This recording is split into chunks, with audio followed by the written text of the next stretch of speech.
Universal News TV, votre chaîne d'information la plus crédible. En Guinée-Conakry, ce pays d'Afrique de l'Ouest, des militaires ont fait un coup d'État ce dimanche 5 septembre. Les putschistes ont alors diffusé une vidéo du président Alpha Condé qu'ils détiennent. Dans une vidéo abondamment relayée dans les réseaux sociaux, des putschistes ont déclaré avoir destitué le président Alpha Condé. Le lieutenant-colonel Mamadi Doumbouya s'est présenté comme le nouvel homme fort de la Guinée. Mais Mamadi Doumbouya est-il en mission commandée par la France? Suivons maintenant les analyses des invités, qui sont sur le plateau d'une télévision guinéenne. Suivons. Vous avez compris, une édition spéciale qui s'explique par la situation actuelle en Guinée. Des putschistes ont éjecté le président Alpha Condé du pouvoir et cela fait depuis quelques heures que cette situation perdure. Ils l'ont fait quitter le palais présidentiel ce matin.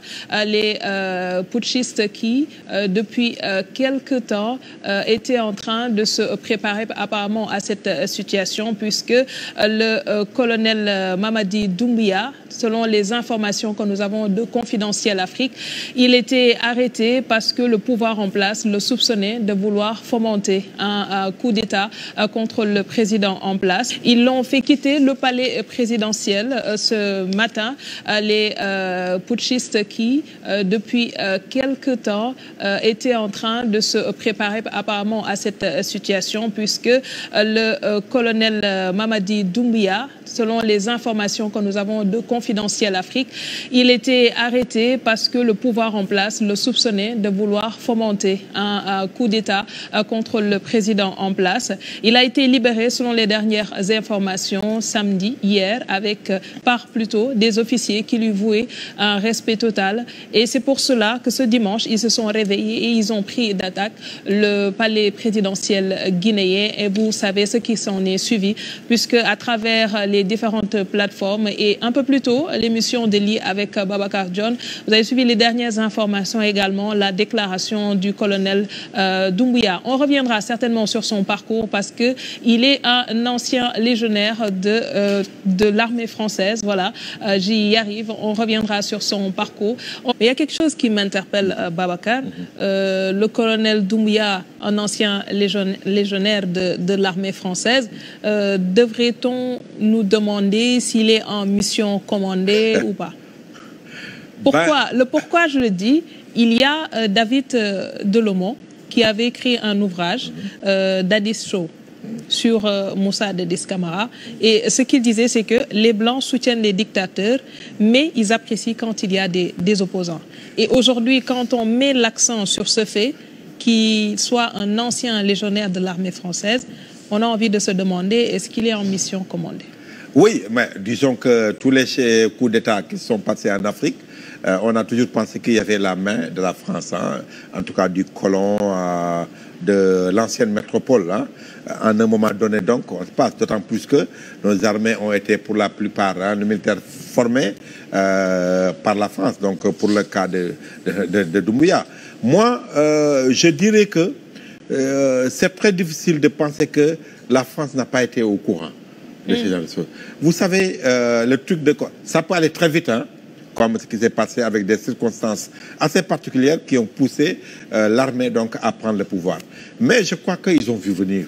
C'est cela d'ailleurs l'intérêt, hein, des diplomaties maintenant, qui ne sont plus tout là. On pourrait les appeler donc des diplomaties qui permettent en tout cas aux États de comprendre ce qui se passe dans ces pays-là.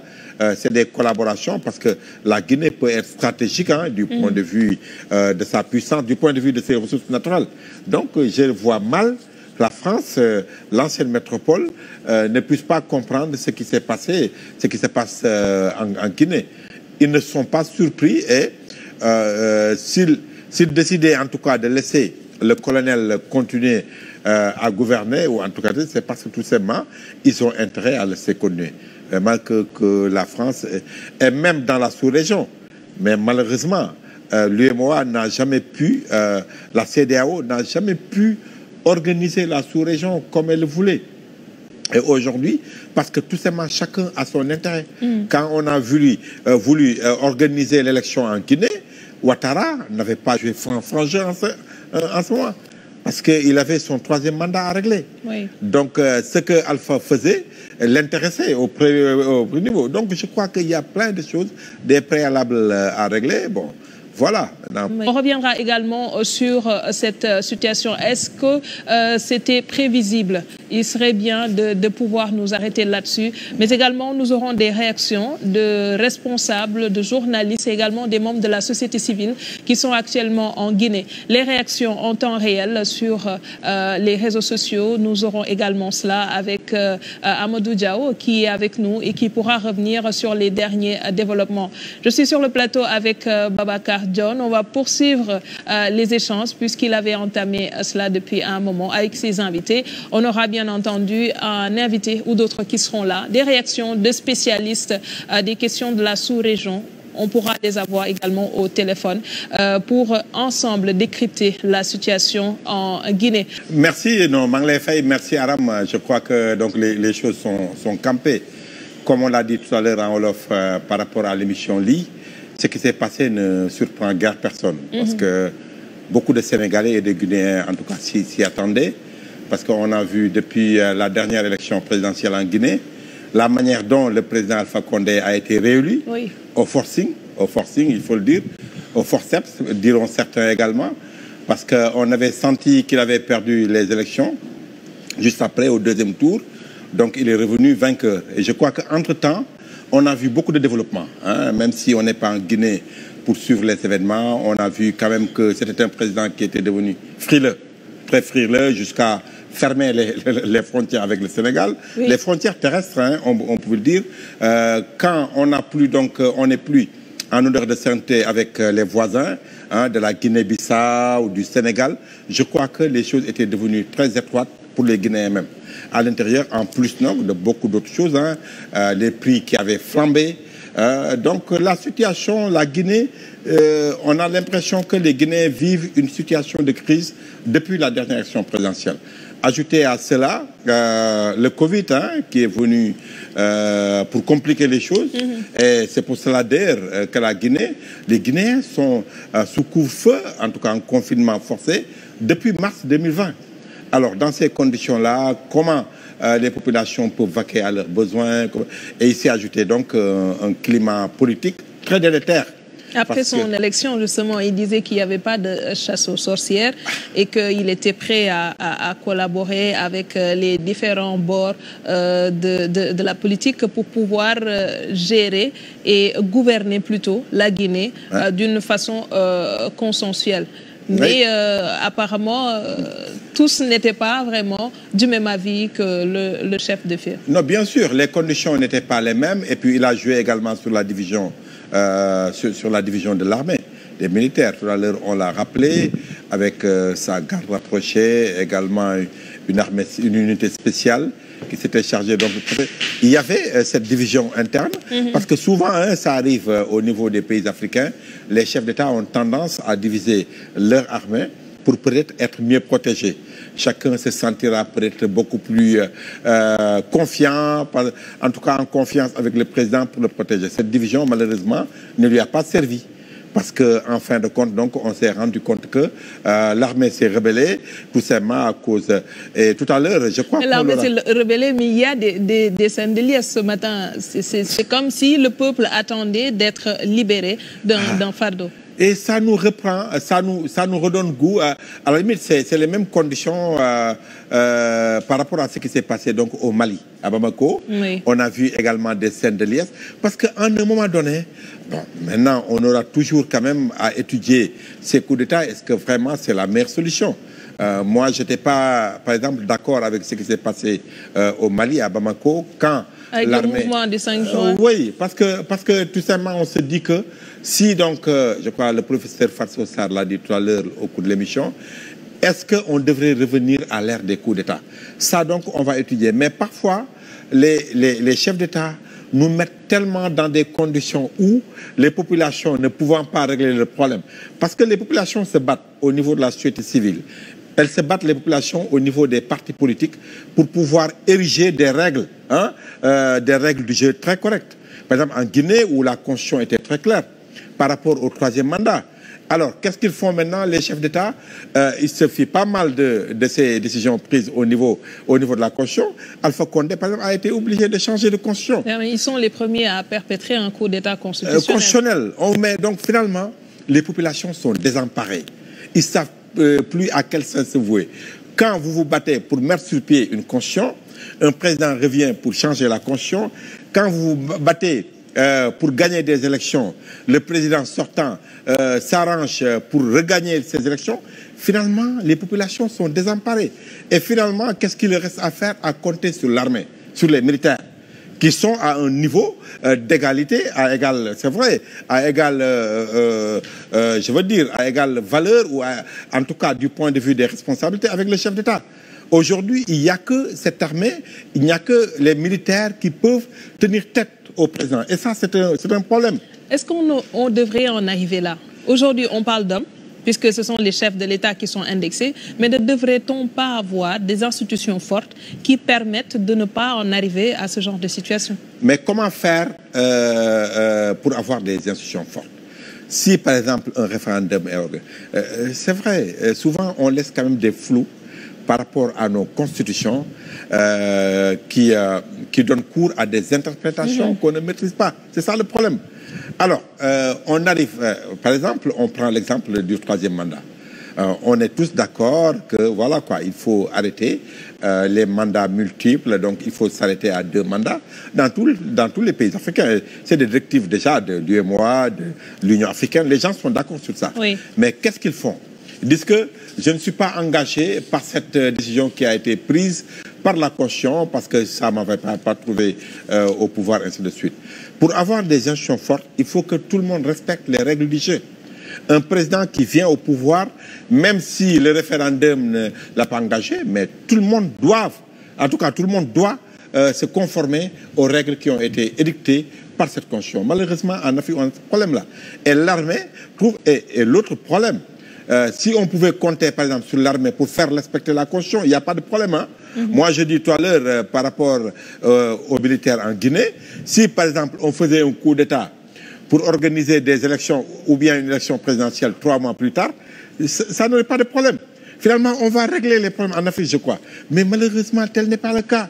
Les militaires qui viennent, après, ils troquent leur pays avec des grands boubous, en tout cas des costards, pour rester au pouvoir. Ou la transition qui pour la tire transition, en longueur. voilà, ils vont rester. C'est ça, en fait, le problème. Et on revient à la case départ.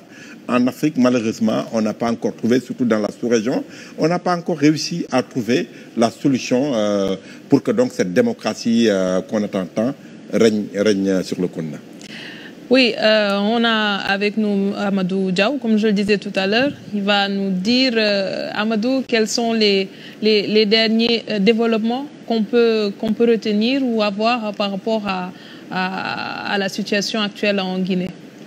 Merci beaucoup Aram Touré, bonsoir à vous, bonsoir à Babacar, bonsoir aussi à nos chers téléspectateurs de la 2STV. Comme vous l'avez dit, la Guinée s'est réveillée ce matin avec un coup d'État dirigé par le colonel Mamadi Doumbia, vous l'avez dit tout à l'heure Aram Touré, et donc un coup d'État qui en découle après 11 mois d'élection que le président Alpha Condé a été choisi le 18 octobre 2020 avec 59,5%. Le président Alpha Condé a été élu à la tête des Guinéens. 11 mois après, il a été renversé par un de ses lieutenants, un de ses colonels, le colonel Mamadi Doumbia. Donc nous allons vous faire vivre ces événements qui passent actuellement en Guinée avec nos amis internautes qui qui nous suivent de partout. Il y a d'abord... revenons-en à ce qu'on disait tout à l'heure. La situation en Guinée inquiète plus d'un.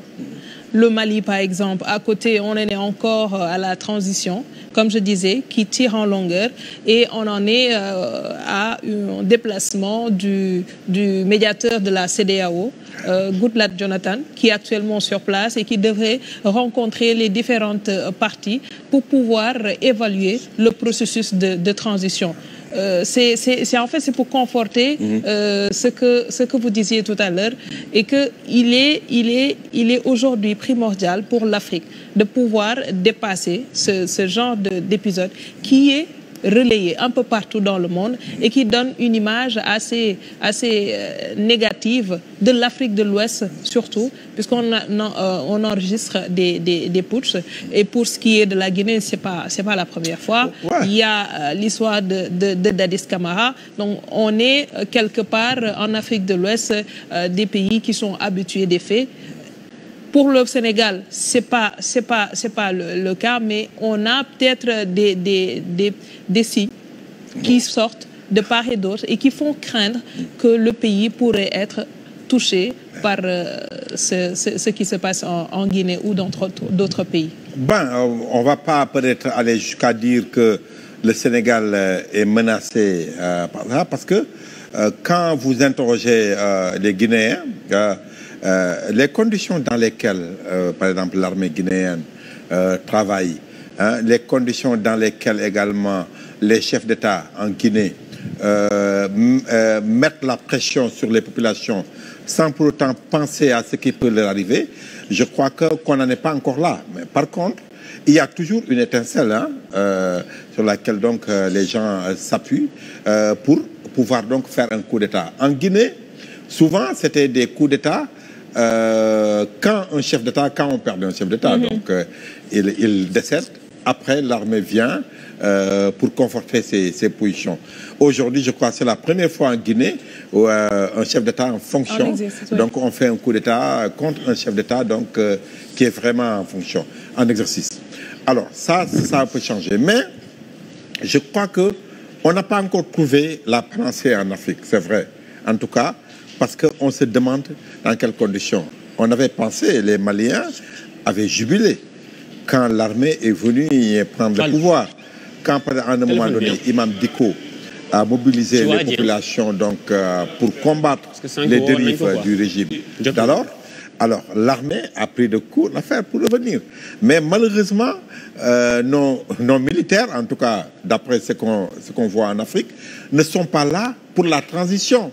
Donc ils nous ont déjà habitués à troquer la tenue et rester au pouvoir. Ça, c'est un fait. Peut-être aller à des élections après avoir maîtrisé les rouages électoraux, après avoir donc maîtrisé le code électoral et tout ça, changer à leur manière pour rester au pouvoir. Ça, c'est un problème. Mais il y a un autre phénomène également qui est important dans cette affaire. C'est que le Sénégal n'a même pas intérêt à ce qu'il y ait en tout cas des tensions un peu partout dans la sous-région. Je crois qu'à un moment donné, on avait pensé que c'était fini avec le départ de Yaya Jammeh, où vraiment on ne craint plus peut-être la Gambie comme pays voisin qui peut nous créer des problèmes. En Guinée, à un moment donné, Guinée-Bissau, on se rappelle du feuilleton Nino Viara et ainsi de suite. Donc on avait peur. Et l'armée sénégalaise a même été obligée d'intervenir en Guinée. Donc on avait dépassé tous ces phénomènes-là. La sous-région s'était un peu calmée, mais aujourd'hui que Alpha Condé est revenu au pouvoir, on a senti donc des soubresauts. Et je crois que le Sénégal doit avoir peur. Aujourd'hui, avec le terrorisme qui est en train de se développer dans le Sahel, vous avez parlé du Mali, donc c'est presque impossible pour le Sénégal de couvrir ce qui se passe dans cette zone-là du Sahel, Mali. Donc il faut être présent, il faut mobiliser des forces là-bas. En même temps, voilà, ça bouge en Guinée. Et tant qu'il y a donc ces genres de coups d'État, non, c'est très difficile. Même si il faut reconnaître que les autorités sénégalaises ont été très responsables par rapport à cette crise. Parce que quand Alpha Condé a fermé les frontières avec le Sénégal, mais avec d'énormes torts qu'on a créés aux Sénégalais, au va-et-vient, au bon voisinage, mais on n'a pas entendu les autorités parler. Je crois qu'ils ont géré cette tension-là de manière très responsable. Et par rapport à ce qui s'est passé actuellement, on n'a pas encore de réaction officielle venant du gouvernement du Sénégal, mais même du côté des opposants guinéens. On en est encore dans le flou. Qu'est-ce qui explique ce mutisme? Ce mutisme-là, c'est vrai, il est difficile à comprendre, d'autant plus que l'UFG, le parti de Cellou Dalein, je crois que d'après nos informations, la dernière note qu'ils ont sortie, c'est d'interdire à leurs militants et responsables de commenter l'actualité. D'accord. C'est quand même assez bizarre.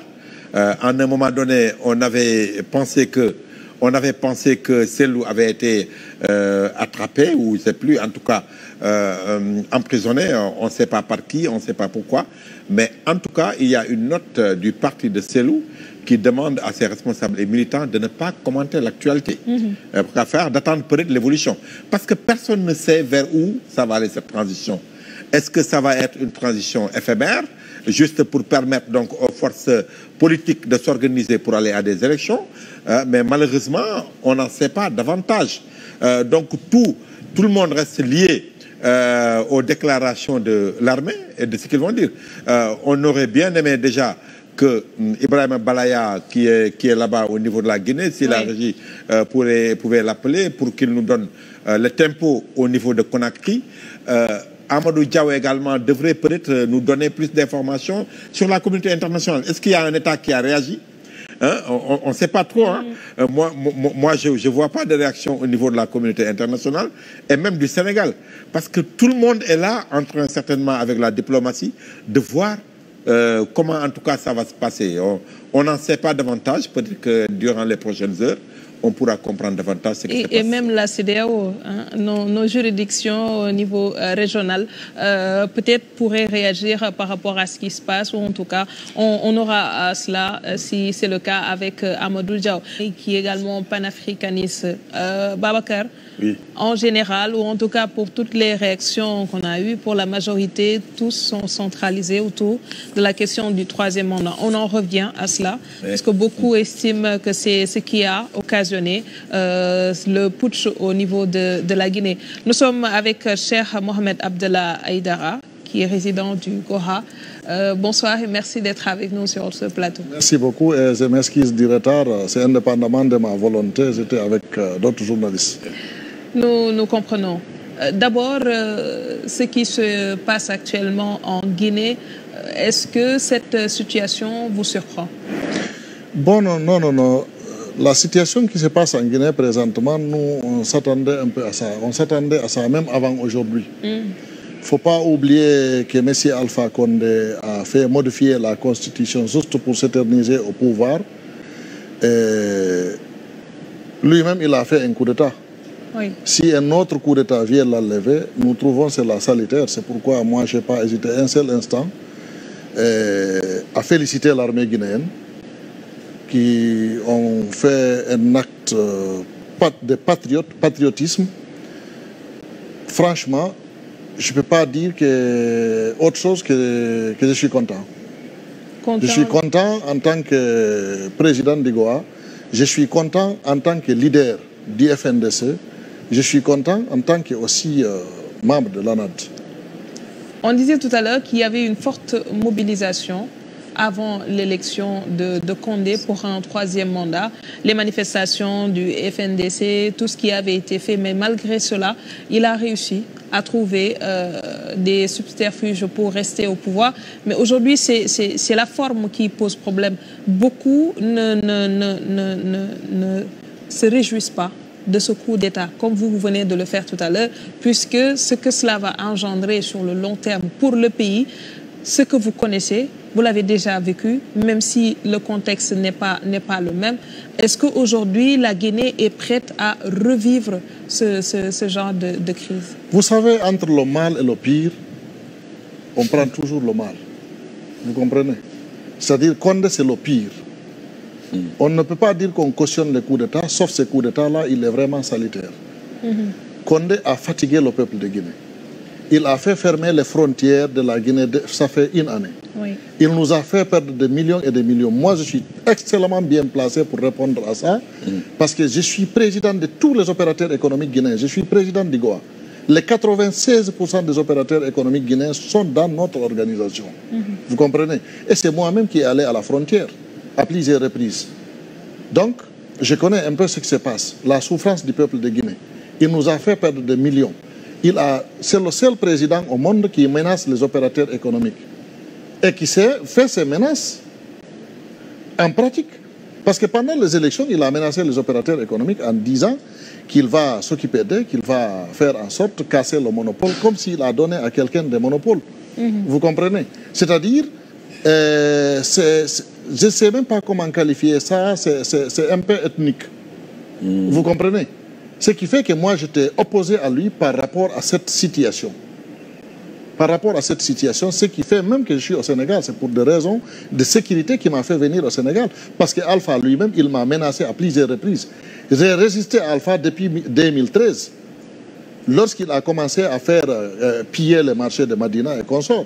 Depuis 2013, il y a eu des tiraillements, des problèmes sérieux entre nous. Mais il a été réélu. C'est ça le problème. C'est ce qui trompe beaucoup de personnes. Il a été réélu comment? Moi, je peux vous dire ce qui se passe en Guinée, terre à terre. C'est très simple. En 1993, Alpha Condé a eu 18% à l'élection présidentielle. Il était candidat, Bamamadou était candidat, Siradjo Diallo était candidat contre Lansana Conté. Il dit qu'on l'a triché. En 1998, il a encore eu 18%.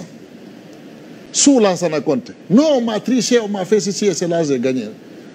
En 2010, c'était sous le général Konaté, un gouvernement de transition, avec Zammari Doré. Et il était soutenu par le D, et c'est clair, moi je connais. Oui. Parce que j'ai discuté avec ces deux, le Premier ministre et le président de transition. J'ai discuté personnellement, très sérieusement avec eux pendant la période de transition. Il a été soutenu par eux. Et encore, il a eu 18%. C'est pourquoi moi je l'appelle monsieur 18%. Il ne vaut que 18%. C'est un Guinéen qui parle et qui connaît très bien le terrain. Je ne suis pas politicien, mais j'analyse parce que nous avons été toujours victimes justement de ces politiciens tordus qui sont en panne de militants. Ce sont eux qui font piller les économies, comment dirais-je, les commerces en Guinée. Et aujourd'hui, quelle est la situation qui prévaut sur place, de par les réactions ou les retours que vous avez eus de responsables ou autres militants qui sont actuellement sur place? Bon, la situation qui prévaut en place, de toute façon, moi je pense que parce que le peuple, dans sa majorité écrasante, n'est pas opposé à ce coup d'État.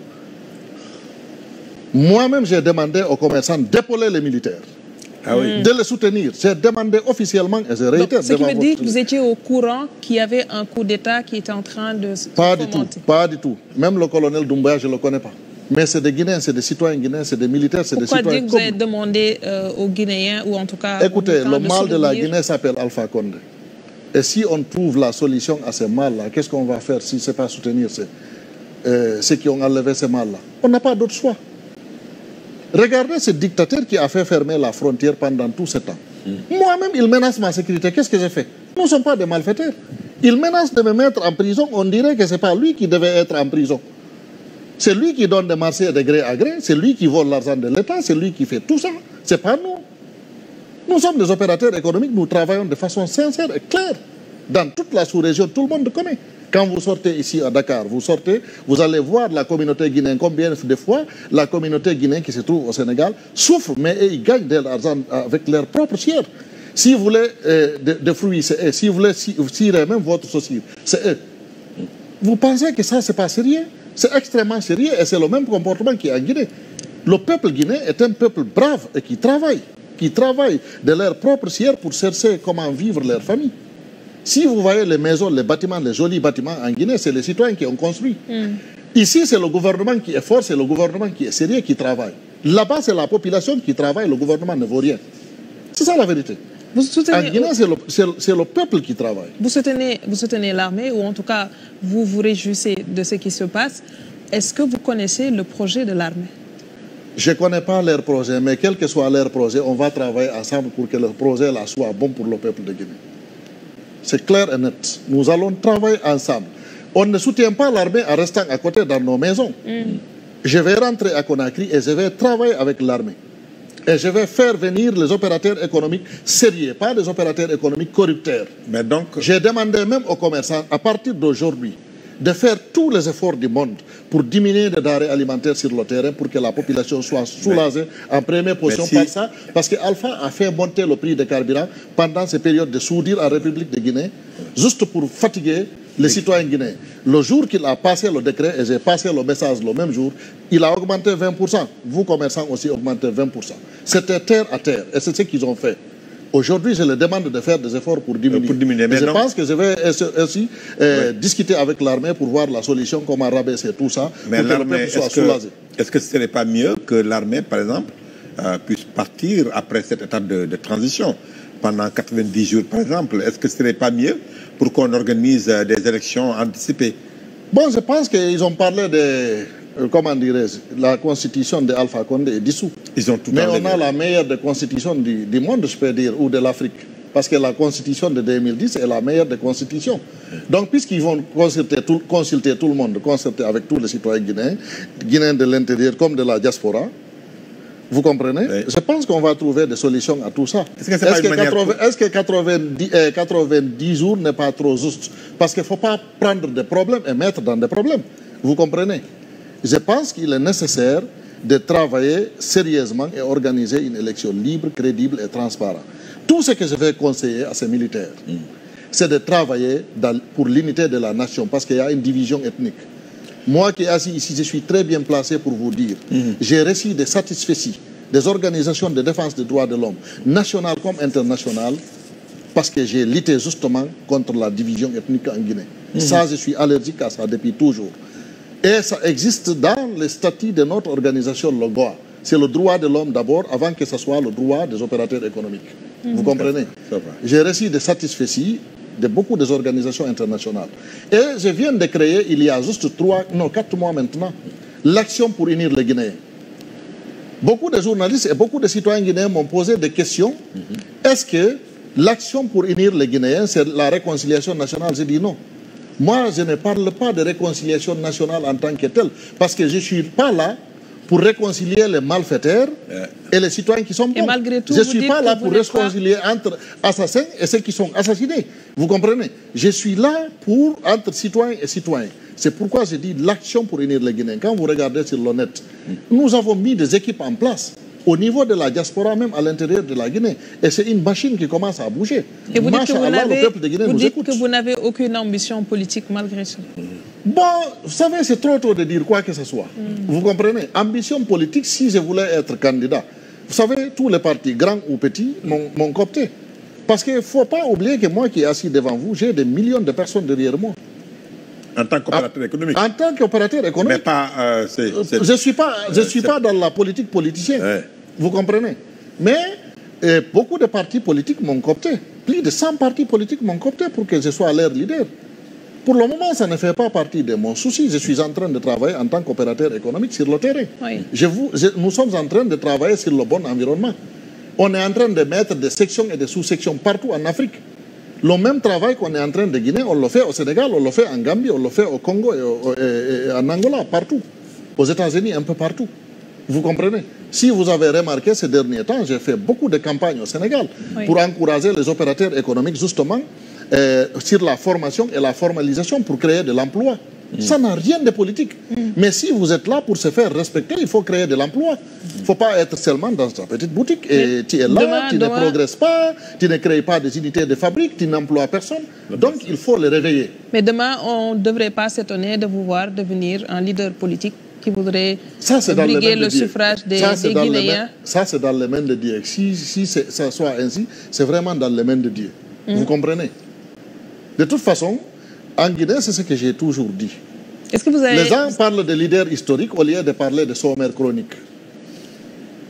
Vous comprenez? Ce qui veut dire? Les gens en Guinée, c'est le cas d'Alpha.